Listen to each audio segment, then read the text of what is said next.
सनकादिक ऋषियों देवर्षि नारद ने कहा कि मैंने समझा ये सबसे अच्छा लोक है, क्योंकि बड़े भाग मानुष तन पावा, सुर दुर्लभ सब ग्रंथन गावा, यहाँ मनुष्य रहता है, बड़ा अच्छा लोक होगा।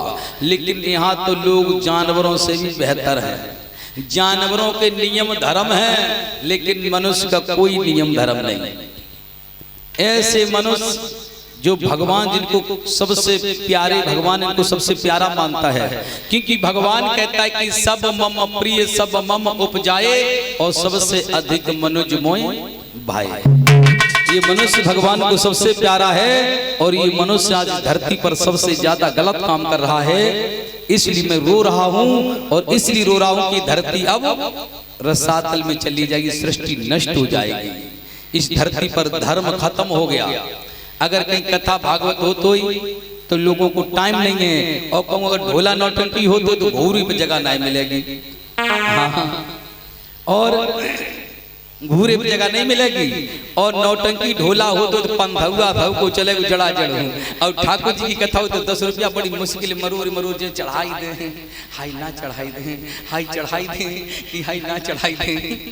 माथा मैंने 71 रुपया लगती मुट्ठी में डाबे रहती, हाई चढ़ाई दे कि ना चढ़ाई दे, हाई चढ़ाई दे कि हाई ना चढ़ाई, तो ले हाथ पसीज जाते, रुपया हाई दे या मेरे रुपया रोन लगो।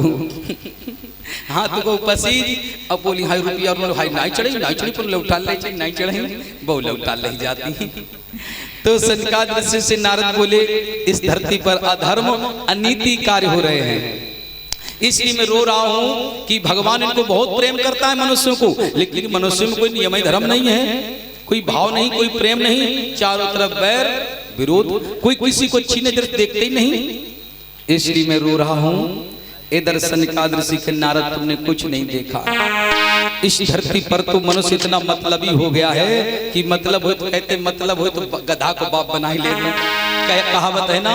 तो इसलिए कहा है कि अब तो यहाँ देवताओं की पूजा बंद हो गई। अब तो ये सोचता है अन्न ज्यादा कैसे पैदा, 6 कुंटल क्यों कैसे कटेगा, भगवान से कोई मतलब नहीं। और कहते हैं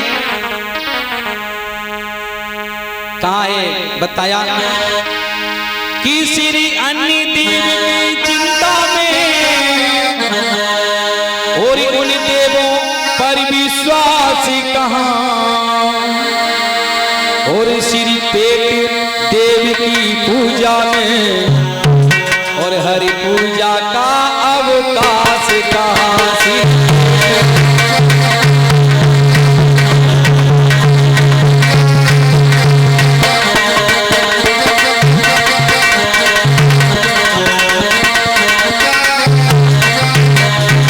बताया मनुष्य इतना मतलबी हो गया।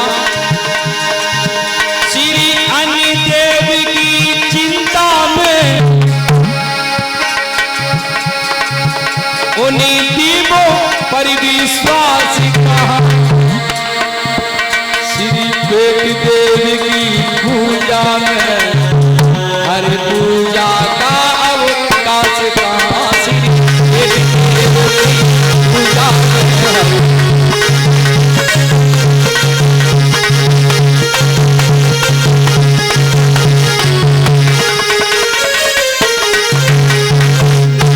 देवर्षि नारद से सनकादिक ऋषि बोले कि मनुष्य इतना मतलबी हो गया, भगवान की पूजा के लिए इन मनुष्य के पास समय नहीं है। पेट भर जाए समझ लो सब देवता पूज गए, हाँ अन्न पैदा हो जाए समझ लो भगवान की पूजा हो गई। इनकी भगवान में भरोसा नहीं है, इसीलिए अनीति अधर्म होता है।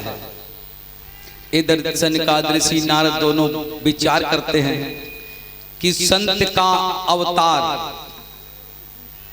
इस धरती पर हुआ है, पर हित बस जिनके मन माही, जिसके हृदय में पराया हित हो। महात्माओं का यही काम है कि पराय हित में कार्य करना चाहिए। तो परीक्षित महाराज देवर्षि नारद और सनकादिक ऋषि ने कहा कि इन मनुष्यों को एकता की तरफ कैसे ले जाया जाए, इनमें जो आपसी बैर विरोध है इनमें कमियां कैसे लाई जाएं, इनको इकट्ठा कैसे किया जाए, इनमें आपसी प्रेम कैसे बढ़ाया जाए। तो सनकादिक ऋषि नारद से बोले इसके लिए तो भाव रूपी भागवत इस धरती पर होनी चाहिए। भाव रूपी भागवत प्रकट करनी पड़ेगी, क्योंकि भाव के भूखे हैं भगवान। जब भागवत होगी तो भागवत का जब अनुष्ठान होगा तो गांव के लोग आपस में बैठेंगे, सलाह करेंगे, विचार करेंगे, तो आपसी मन मुटाव कुछ खत्म होगा। अच्छे काम के लिए कुछ विचार करेंगे। फिर जब भागवत होगी तो गांव के एकत्रित लोग होंगे, बैठ के भगवान की कथाएं सुना करेंगे, और कथा जब सुनेंगे तो कुछ बुराइयां खत्म होंगी, आपसी प्रेम बढ़ेगा। और फिर आपस में चंदा करेंगे और फिर भंडारा करेंगे, खिलाएंगे, खाएंगे। तो कहते साथ साथ भोजन करने से बुराई खत्म हो जाती है। इसलिए इस धरती पर भाव रूपी भागवत आनी चाहिए। तो देवर्षि नारद बोले, महाराज वो भागवत कहाँ मिलेगी, कहाँ है भागवत, कहाँ से लानी पड़ेगी? तो वो तो भगवान शंकर जी के हृदय में है। भगवान भोले बाबा के हृदय से भाव रूपी भागवत लानी पड़ेगी। वो कैसे कि जैसे रामचरितमानस, जो मानस है ना, रामचरितमानस, इसका मानस नाम क्यों है? क्योंकि भगवान के मन में थी और भगवान के मन से मैया पार्वती ने इसको निकलवाया है। मैया पार्वती की कृपा से श्री रामचरितमानस आई है। और अगर आप चाहो तो संतों की कृपा से भागवत धरती पर भगवान भोले बाबा की आत्मा से निकाल के, मन से निकाल करके ला सकते हो। इधर सनकादिक ऋषियों के कहने पर देवर्षि नारद ने बीणा उठाया और बीणा उठाकर कहा, महाराज मैं भोले बाबा से निवेदन करूंगा और इस जगत के कल्याण के लिए, इस मानव के कल्याण के लिए मैं इस धरती पर भागवत को अवश्य प्रकट करूंगा। और देवर्षि नारद सनकादिक ऋषियों से विदा मांगकर परीक्षित महाराज चले कहां?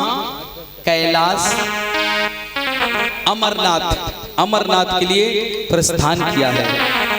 और अमरनाथ के लिए प्रस्थान किया है। अमरनाथ प्रस्थान करने के लिए जब चले तो भगवान शंकर को मनाते हुए कहते हैं कि दर्शन मुझे दिखा दो। देवर्षि नारद ने लिया और शंकर विदा लेकर के चले अमरनाथ के लिए और भोले बाबा को याद करने लगे। और दर्शन मुझे दिखा दो, ओ डमरू बजाने वाले, दर्शन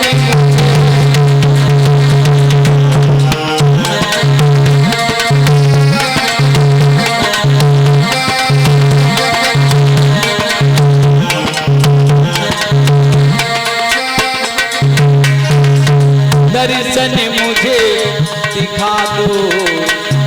परीक्षित महाराज ऐसे दर्शन नहीं, ताली बजाए गए। हाँ, नवल में भी ताली बजाते, तुम नहीं बजाता, वहां संग मिलाए रहो। अरे दर्शन मुझे दिखा